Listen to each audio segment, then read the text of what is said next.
been nearly 2 weeks since the August 17, 2024 adoption of new NAR settlement procedures, and I'm excited to deliver this video addressing two of the common questions I've received from agents and brokers, including why isn't Dune sending me their compensation agreements on their listings first, and why are you posting cooperative compensation offers on your website? Before I answer, I want to stress your broker in charge is the one accountable for you and responsible for oversight of you and your actions. So please reach out to them to best understand your policy and to make sure you are compliant with the law that governs your license.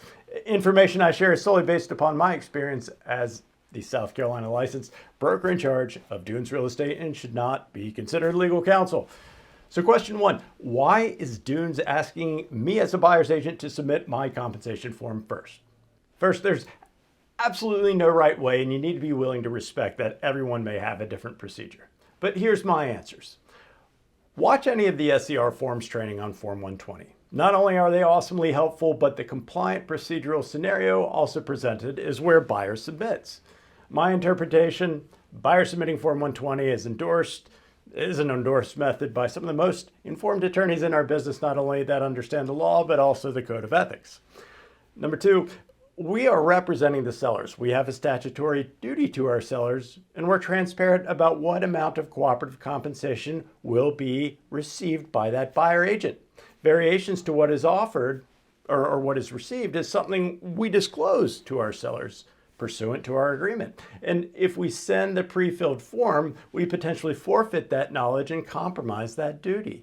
Remember, according to the settlement, we know a buyer agent should not submit a compensation form that's not aligned with their existing buyer-broker agreement and also their license law duties. So beyond the potential benefit of forfeiting valuable information to our seller, we do not want to unintentionally put the buyer agent in a compromising scenario of conflict by signing our pre-filled form for convenience. Three, in my opinion, it is efficient. Think about it. You submit a completed form, that's step one. And as long as it's in alignment with the terms of cooperative offering, we sign it and return it. Step two. So simple, done in 2 steps. The other way, it's widely adopted. There's 3 steps where the third is the most important and often forgotten. This begins where the listing brokerage is providing a form with our signature to send to you. That's step 1. You fill in the buyer's name, compensation, if different, your brokerage name, date, terms, then sign. That's step 2.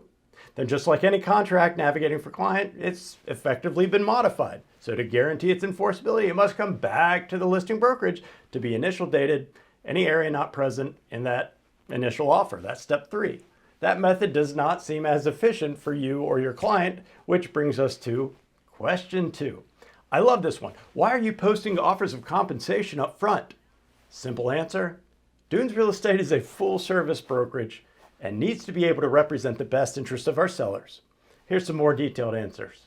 1, marketing. Why would we hide it? The entire intent of an offer of compensation, whether seller or buyer, is to enhance the appeal of the property by potentially alleviating an agent's concern of the buyer covering some or all of their compensation so that they have minimal resistance to reaching out to all the buyers they know to sell our home. Think about it, even for sale by owners, leverage offers of compensation for that very reason.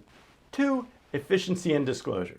Why have compensation offers risk delaying the delivery of our client's offer?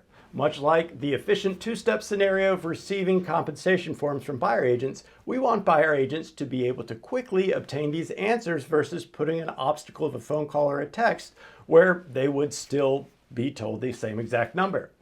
3, buyer cost coverage. Why would this hurt the seller? Let's not forget that it is more valuable now to the many represented buyers who are most comfortable seeking listings where their agent fee may be supported and ultimately help their buying power. And if it is more than the agent fee or the compensation offering, simple. Our sellers recognize how it may be leveraged by that purchaser to enhance their purchasing power, which may deliver a better gross and net to our seller. Number 4, license law and code of ethics. Why subject yourself to claims of discrimination? I really wonder when I'm asked, why would we give that information away if the one asking the questions is implying it should be withheld or even vary? Look, that is something you're never going to encounter with Dunes Real Estate. As a full service brokerage, we've taken it upon our duty to our sellers to make it readily accessible in compliance with the settlement. So if you click into our website, dunesrealestate.com, then click a second time on compensation offers, you'll find our offerings. Simply type in dunescomp.com. It's a shortcut URL to save you time. To wrap this up, please note there's no right way except to respect the processes of others and maintain emotions, especially as we navigate new procedures together. I hope you understand why Dunes Real Estate has chosen to operate in this capacity, and most importantly, that you understand our sellers also recognize your value.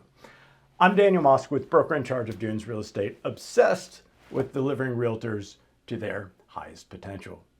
Please like and subscribe if you have not, and if you enjoy this video.